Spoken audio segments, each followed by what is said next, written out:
आज इस वीडियो में हम डिस्कस करने वाले हैं 9 दिसंबर 2017 की सेकेंड शिफ्ट में जो पटवारी का पेपर था उसके मैथ्स के क्वेश्चंस के सॉल्यूशन। तो चलिए शुरुआत करते हैं। मैथ्स का पहला क्वेश्चन था क्वेश्चन नंबर 21, क्योंकि सेकंड सेक्शन से ही मैथ्स और जनरल एप्टीट्यूड शुरू होता था। तो क्वेश्चन नंबर 21 है पहला क्वेश्चन।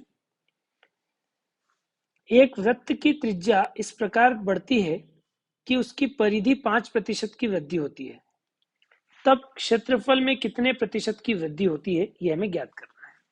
तो देखो, परिधि की अगर हम बात करें तो परिधि का सूत्र होता था 2πr। अब यहाँ पर 2 और पाई तो कांस्टेंट है, फिक्स्ड वैल्यू है। अब अगर परिधि 5% से बढ़ रही है तो इसका मतलब यह तय है कि जो त्रिज्या है वह भी 5% से बढ़ रही है।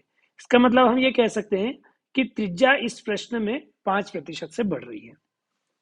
अब क्वेश्चन ये पूछ रहा है कि क्षेत्रफल कितने प्रतिशत से बढ़ रहा होगा, ये हमें पता करना है। तो क्षेत्रफल का फॉर्मूला होता है पाई आर स्क्वायर। आर स्क्वायर का मतलब हम ये भी लिख सकते हैं पाई आर इंटू आर। तो यहाँ पाई तो कांस्टेंट है, लेकिन आर जो त्रिज्या है वो 5% से बढ़ रही है, तो 5-5% से हमें दोनों को बढ़ाना पड़ेगा। तो आपने प्रतिशत के चैप्टर में पढ़ा होगा कि जब भी कोई दो संख्याओं का गुणा होता है और दोनों कुछ प्रतिशत से जब बढ़ाई जाती है तो वह उन दोनों के बढ़ने से जो बदलाव आता है वो उतना ही होता है जितना क्रमागत बदलाव होता है। क्रमागत मतलब क्या, कि एक बार पहले किसी संख्या को 5% से बढ़ाओ और फिर जो रिजल्ट आता है उसको 5% से फिर से बढ़ाओ, तब जो कुल अंतर आएगा वो हमें दिखेगा। तो यहाँ हम मान लेते हैं कि पहले अगर क्षेत्रफल 100 यूनिट का था, उसको अगर पहली बार में 5% से बढ़ाएंगे तो 100 यूनिट का 5% कितना होगा, 5। तो ये बढ़कर 105 होगा। अब चूंकि हमें 5% से दो बार बढ़ाना है, क्योंकि त्रिज्या का दो बार गुणा हो रहा है, तो हमें 5% से एक बार और बढ़ाना पड़ेगा। अब 105 का अगर हम 5% बढ़ाएं तो 105 का 5% होता है 5.25। तो मतलब ये हो जाएगा 110.25। ठीक है। तो आप यहां देखो कि पहले हमारा क्षेत्रफल था 100 और अब हो गया 110.25। तो कुल बढ़ा कितना, 10.25। और ये 10.25 कहाँ से बढ़ा है, 100 से। इसका मतलब आधार अगर 100 है तो प्रतिशत भी उतना ही हो जाएगा। तो इसका मतलब यदि 5% परिधि में वृद्धि होती है तो उसकी वजह से क्षेत्रफल में वृद्धि कितनी होगी, 10.25% की। तो हमारा आंसर हो जाएगा थर्ड। यदि आपको ये प्रतिशत में वृद्धि वाला कॉन्सेप्ट सीखना हो तो यहाँ ये आई बटन है, इस पर आप क्लिक करके इस पूरे प्रतिशत के वीडियो को देख सकते हैं, जिससे आपको ये कॉन्सेप्ट पूरा क्लियर हो जाएगा। चलिए अगला क्वेश्चन देखते हैं। नेक्स्ट क्वेश्चन है, एक दुकान ने कमीजों के मूल्य को 60% अंकित किया। अब ये क्वेश्चन में प्रॉब्लम है, अगर इंग्लिश में हम देखें तो वहां भी प्रॉब्लम है कि store marks the price of shirt by 60%। ये स्टेटमेंट का कोई मतलब क्लियर नहीं हो रहा है और इसी वजह से व्यापम ने इस प्रश्न को हटा दिया था। ठीक है, तो इसे हम हल नहीं करेंगे। अगला क्वेश्चन देखते हैं। भिन्न ये दिया गया है, इसको न्यूनतम पदों में सरल करना है, छोटा करना है। तो देखो भिन्न क्या है, 4, 5, 3, 6 और बटे में है 4, 9, 8, 9, 6। अगर इसे आप पहले 4 से काटेंगे, ठीक है, 4 से काटने पर ही आएगा 4 एकम 4, 4 एकम 4, 4 तिया 12 और फिर 4 चौक 16। नीचे भी 4 से काटेंगे तो 4 एकम 4, 4 दूनी 8, 4 चौक 16 हंसिलाया 2, 7 चौक 28 हंसिलाया 1 और 4 चौक 16। 4 से काटा। अब हम इसे काटेंगे फिर 2 से। अगर 2 से काटेंगे तो 5 दूनी 10 हंसिलाया 1, 5 अंक 12 हंसिलाया 1, 7 दूनी 14। नीचे काटेंगे तो 6 दूनी 12, 2 दूनी 4, फिर 2 तिया 6 हंसिलाया 1, 7 दूनी 14। अब ये 2 से तो नहीं कटेगा। अब अगर इसे हम काटे 7, 5, 11, 18 और ये 8, 11, 18, ये 9 से कट जाएगा। अगर इसे हम 9 से काटेंगे तो ये आएगा 9 54, 9 तिया 27। और ये 9 से काटेंगे तो 9 54, 8, 81, 2, 9 तिया 27। अब इससे अगर आप देखेंगे तो आप पाएंगे कि 693 को अगर हम भाग देते हैं 63 से तो ये 11 बार कैंसिल आउट होता है। ठीक है, तो ये पूरा हल होने के बाद आपको मिलेगा 1/11। तो ये हमारा आंसर हो जाएगा फर्स्ट वाला 1/11। नेक्स्ट क्वेश्चन, 4/5 का क्या हल होगा? तो 4 को यदि 5 से भाग देंगे तो 0.8 आएगा। ये भाग तो आप देकर देख सकते हैं, है ना, सिंपल है क्वेश्चन। अगला क्वेश्चन, ये जो भी गुणा दिया हुआ है इसका फाइनल रिजल्ट क्या होगा ये हमें देखना है।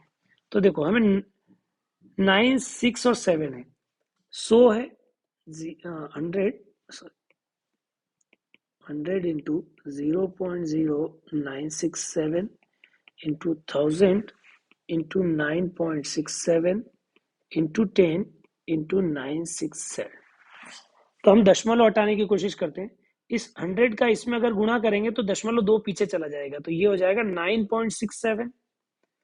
ओके, इंटू इस 1000 का अगर इसमें गुणा करेंगे तो ये हो जाएगा 967, और 2 दशमलव के बाद एक और बचा है तो वो 0 हो जाएगा, और इंटू 967, और इस 10 का इसमें गुणा करेंगे तो भी एक 0 लग जाएगा। ठीक है, अच्छा अब हमें 0 को अगर हटाना हो तो यहाँ पर एक 0 एक्स्ट्रा है, यहाँ पर एक 0 एक्स्ट्रा है, इन इसका मतलब 10 एक्स्ट्रा है। इन दोनों 10 को निकाल कर अगर इसमें गुणा करें तो ये दशमलव 2 अंक पीछे चला जाएगा, तो ये हो जाएगा 967, 967 और 967। तो बेसिकली 967 की घात 3। तो ये हमारा आंसर हो जाएगा थर्ड वाला। ठीक है, चलो अगला क्वेश्चन देखते हैं।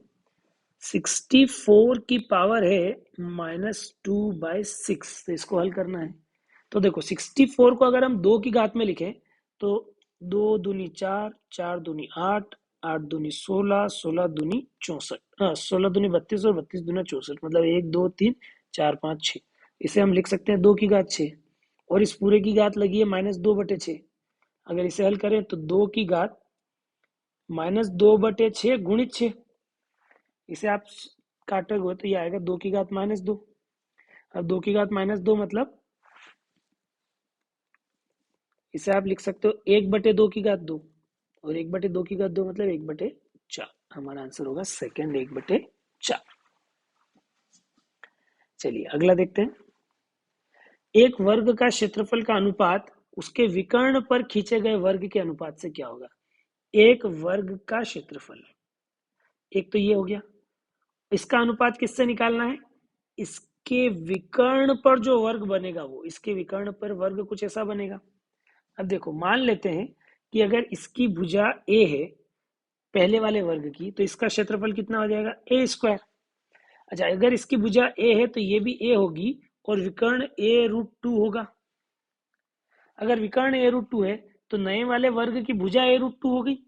अब अगर उसकी भुजा a√2 है तो उसका क्षेत्रफल कितना हो जाएगा? a√2 का स्क्वायर, और इन्हीं दोनों का हमें अनुपात निकालना है। तो इसका क्षेत्रफल a², और इसे अगर आप हल करेंगे तो a² और √2 का स्क्वायर हो जाएगा 2। अब a² से a² कट जाएगा तो आंसर आएगा 1:2। तो ये हमारा आंसर हो जाएगा सेकेंड 1:2। ठीक है, अगला क्वेश्चन देखते हैं। px एक पॉलिनोमियल दिया है, बहुपद x² -2x + 3। p1 की वैल्यू निकालना है। p1 का मतलब होगा कि जहां जहां x है वहां वहां वैल्यू 1 रख दो। तो x² की जगह 1² -2x की जगह 1 और +3। इसे आप हल करोगे तो 1 - 2 + 3, ये हो जाएगा 1 और 3 4, 4 - 2 2। तो p1 की वैल्यू कितनी आएगी? 2। आंसर होगा 2। अगला क्वेश्चन, 0.013 का वर्ग, 0.013 का वर्ग। तो आपको क्या करना है? पहले तो 13 का वर्ग कितना होगा? 169। अब दशमलव के बाद कितने अंक है? 1 2 3, तो वर्ग में इसका डबल होना चाहिए, मतलब 6। तो 1 2 3 4 5 6, और यहाँ दशमलव आना चाहिए। तो वर्ग कितना हो गया? 0.0000169। ये तो 2 ही है, 1 2 3 4, ये भी नहीं है, 1 2 3, हाँ ये है। तो यही हमारा आंसर होगा थर्ड। अगला प्रश्न, औसत निकालना है। तो इन सबको अगर जोड़ेंगे तो 0, 8, 1, 9, 9 और 7 16, 16 और 4 20 की शून्य से लाया 2, 2 और 3 5, 5 और 2 7 और 4 11, 5 16 और 4 20।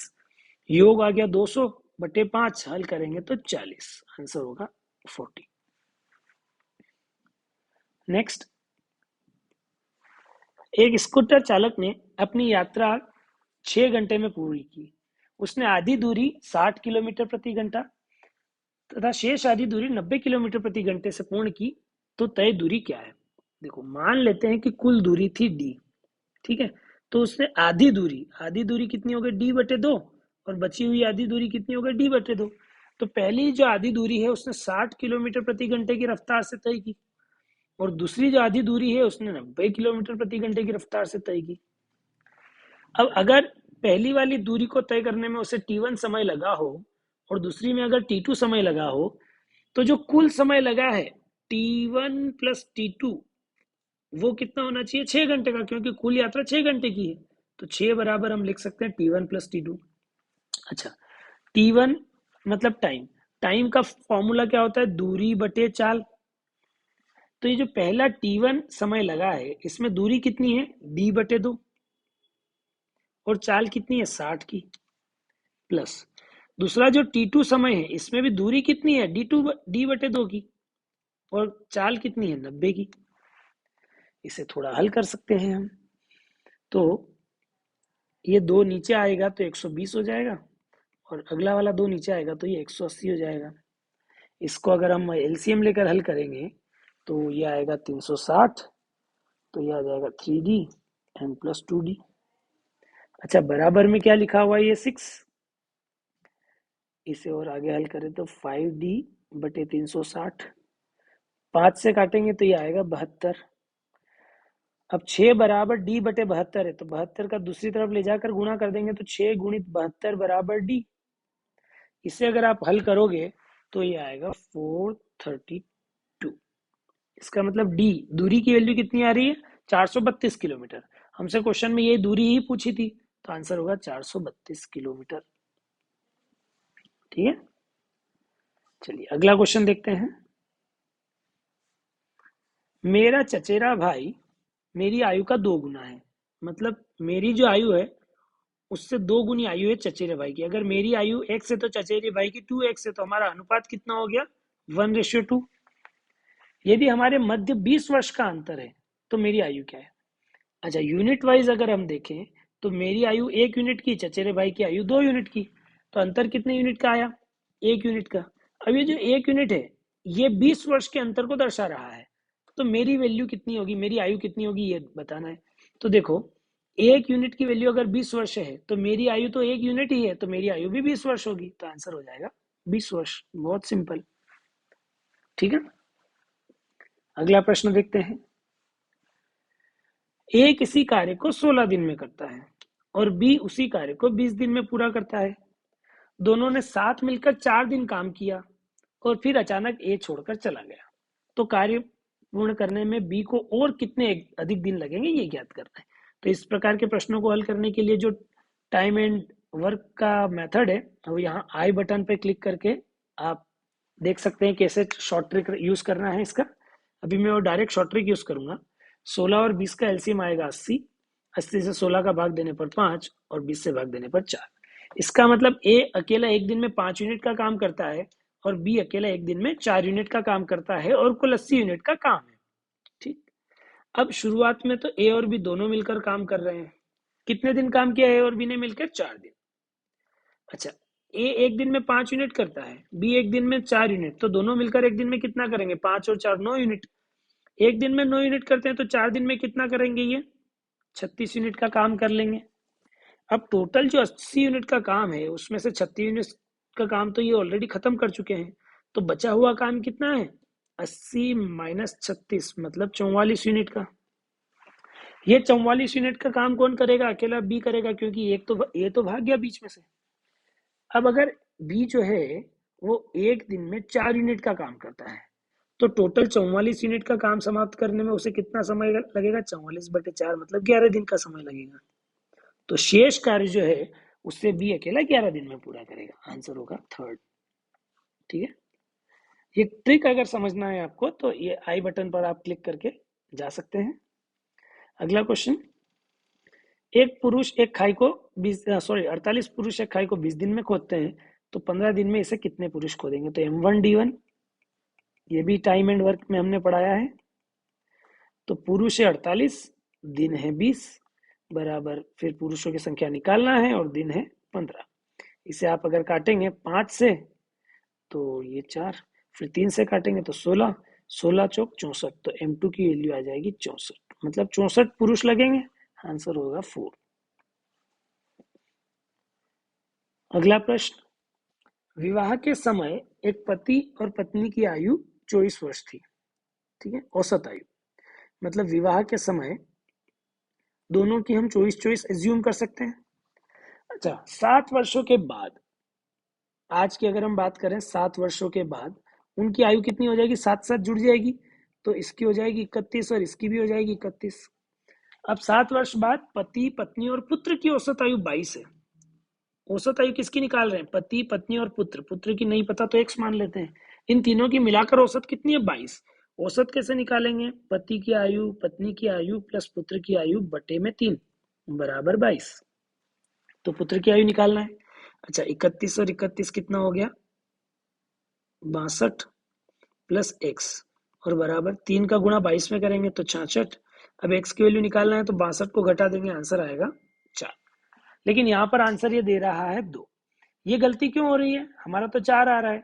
ये गलती इसलिए हो रही है क्योंकि प्रश्न ने इंग्लिश में तो औसत आयु जो है शादी के समय दी है 25 और हिंदी में औसत आयु दी है शादी के समय 24।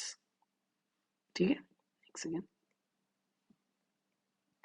तो इस वजह से ये हमारा उत्तर अलग आ रहा है और इसी कारण से इस प्रश्न को व्यापम ने हटा दिया था। ओके, चलिए अगला प्रश्न देखते हैं। पीतल की एक कृति में जस्ता और तांबा का अनुपात 4:5 है। जस्ता और तांबा 4:5 में है। 180 किलोग्राम की एक कृति में जस्ते की मात्रा क्या होगी? अब देखो 180 किलोग्राम की कृति है टोटल। अच्छा, 4 यूनिट जस्ता है, 5 यूनिट तांबा है, तो टोटल कितना यूनिट होगा? 9 यूनिट। तो 9 यूनिट जो टोटल है उसकी वैल्यू 180 किलोग्राम है और हमें जस्ते की मात्रा निकालना है, मतलब 4 यूनिट का मान निकालना है।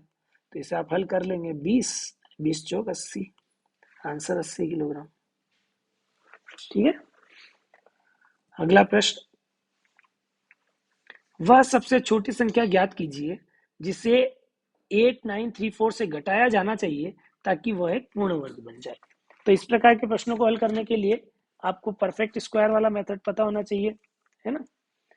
वर्गमूल निकालने का जो तरीका होता है 8934, इसका वर्गमूल अगर आपको निकालना है तो पहले तो जोड़े बनाना है। अब 89 से छोटा ऐसा संख्या जो पूर्ण वर्ग हो तो 81, किसका? 9 का। तो 9 9 81, एक बार 9 यहाँ लिखेंगे, माइनस करेंगे तो बचेगा 8, ऊपर से एक जोड़ा उतरेगा। अब 9 9 दोनों को जोड़ेंगे तो आएगा 18। 18 के बाद हमें यहाँ एक ऐसा अंक लिखना है जिससे उसी पूरी संख्या का गुणा करने पर 834 या उससे कम आए। अगर हम 5 समझते हैं, मान लीजिए अगर वहां हम 5 लिखेंगे तो 185 गुणित 5 करना पड़ेगा जो कि आएगा 925, जो कि इससे बड़ा है, तो ये तो हम ले नहीं पाएंगे। अब हम ट्राई करते हैं 4 के लिए, तो 4 से अगर गुणा करेंगे 184 में तो ये आएगा 736। तो हमें वहां क्या लेना चाहिए? 4 लेना चाहिए। तो देखिए, सॉरी,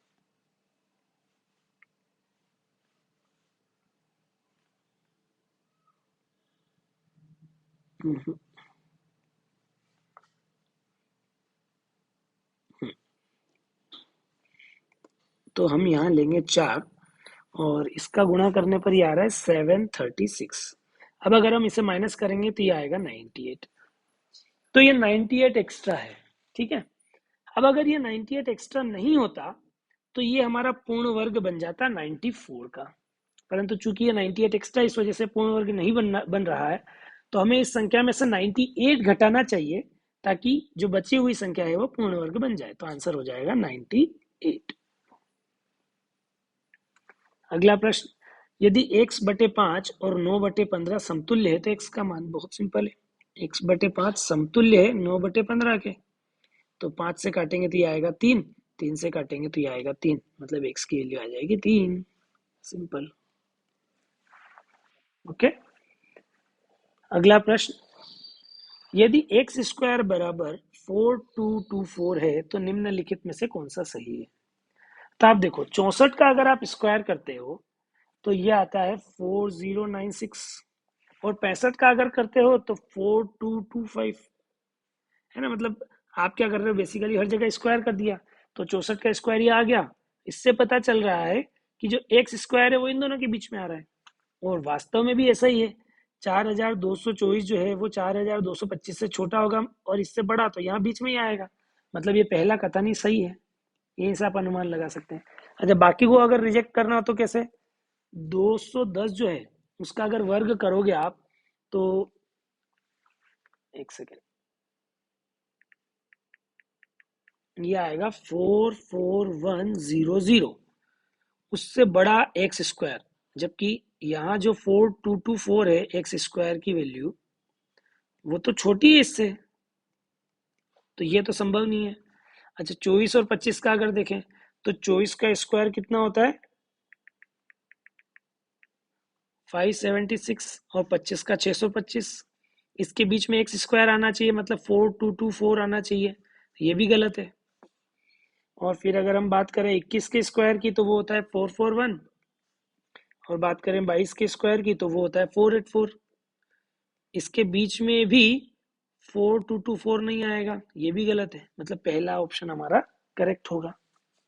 ठीक है, अगला क्वेश्चन देखते हैं। महत्तम 4 अंकीय संख्या जो एक पूर्ण वर्ग है वो हमें बताना है। तो 4 अंक की बड़ी से बड़ी पूर्ण वर्ग संख्या हमें निकालना है। देखो 4 अंक की बड़ी से बड़ी संख्या क्या होती है 9999, इससे एक बड़ी अगर बना देंगे तो आएगा 10,000। ठीक है, अब ये 10,000 किसका पूर्ण वर्ग होता है 100 का, 100 का पूर्ण वर्ग करेंगे तो 10,000। तो इससे अगर छोटी कोई पूर्ण वर्ग संख्या चाहिए तो 100 से छोटी कौन 99, उसका पूर्ण वर्ग हमें देखना चाहिए। 99 का अगर आप पूर्ण वर्ग देखोगे या 99 का वर्ग देखोगे तो वो आता है 9801। तो 9801 4 अंकों की वह बड़ी से बड़ी संख्या है जो पूर्ण वर्ग है। इससे बड़ी कोई भी पूर्ण वर्ग अगर अगली संख्या आप देखोगे तो वो आएगा 10,000, जो कि 5 अंकों की हो जाती है, इसलिए हमारा आंसर हो जाएगा 9801।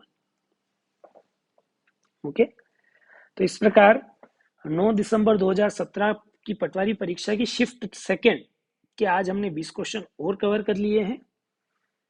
अब अगले वीडियो में हम 10 दिसंबर 2017 की शिफ्ट 1 के क्वेश्चन सॉल्व करेंगे। धन्यवाद।